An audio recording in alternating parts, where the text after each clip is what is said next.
Nisy tantara tsy azo tantaraina nefa tô tsy mety raha tsy tantaraina ihany tantaran'ilay dokotera malagasy tantaran'ilay dokotera avy any andafy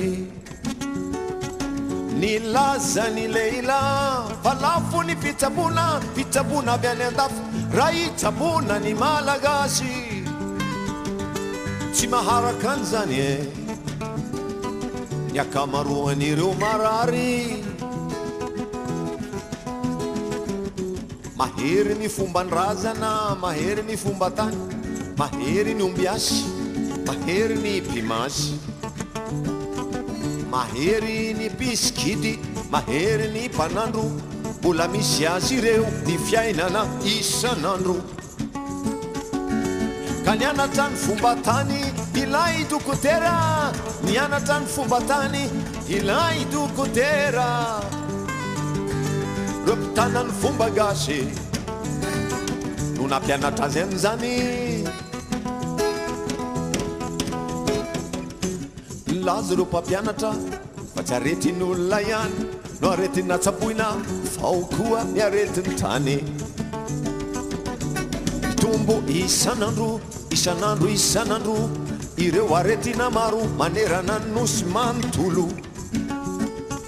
ao ny mosary ao ny etaeta ao ny tondradrano sy nitory tanety manimba-tany raha marary ny manodidina marary koa ny olona jampy ilaharana ny fanafodiany amin'ny hôpitaly jampy ilaharana ny fanafodiany amin'ny hôpitaly reo fivarotam-panafody no manjary hôpitaly feno fanafody lafo vidy hita mibaribary fa mila fitsabona na ny olona marary na ny hôpitaly samy marary daholo na ny hôpitaly na ny marary marobe reo fanafody etam-barotra mampitombo ny harena fa tsy ny fahasalamana jampy raha fanafody ihany no entina hitsabona ny olona marary tsaboina ko ny saina fa tsy ny vatana ihany tsaboina ko ny fana fa tsy ny vatana ihany tsy ny aretina ny maro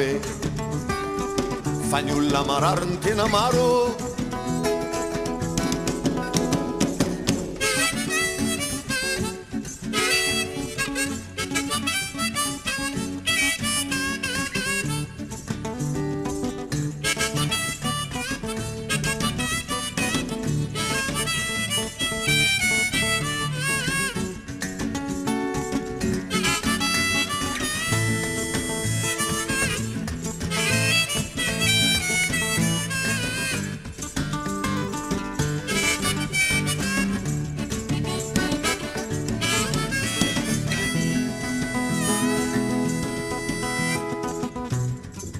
misy tantara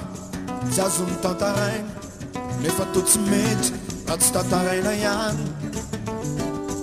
tantaran'ilay dokotera malagasy tantaran'ilay dokotera avy any andafy izy dia dokotera tsabony etaeta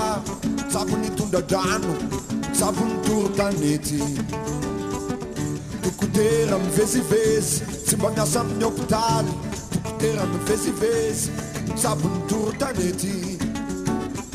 mitetitety vazatany efa fantatry ny olonany tetitety faritany efa hay ny olonany dokotera hafahafa dokotera mahay raha nisy fivoriam-be tena fivoriam-be tany ambany ravinany tany anaty alatany tonga tao ireo mpimasy tonga tao reo ombiasy tonga tao reo piskidy manerana ny nosy ka nanapa-kevitra ry zareo fa omena an'ilay dokotera iarana amin'ilay dokotera fitsaboana ny tany satria mbola tsy salama mantsy ity tanindrazantsika ity